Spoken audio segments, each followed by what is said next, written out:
ఏమో దేవుడు విడిచిపెట్టాడేమో అది కూడా ఉన్నది మనకి. ఎంతవరకు? మరీ భక్తిహీనంగా బ్రతికితే ఆయన విడిచిపెట్టేది నరకంలోనికి వెళ్ళిపోవడానికి.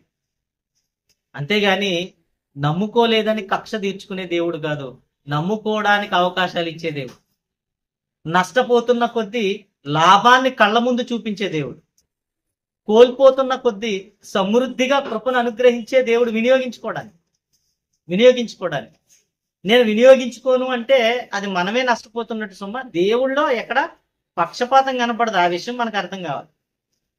దేవుడు మనిషిలాగా ఇస్తే ఒకలా, ఇవ్వకపోతే ఒకలా, పెడితే ఒకలా, పెట్టకపోతే ఒకలా, లేదా నన్ను వెంబడిస్తే ఒక విధంగాను, మరో చోటకు వెళ్తే మరో విధానంగాను మాట్లాడే దేవుడు అయితే కాదు.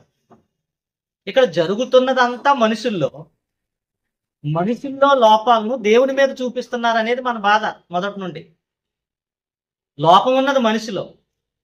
కొనుక్కు తెచ్చు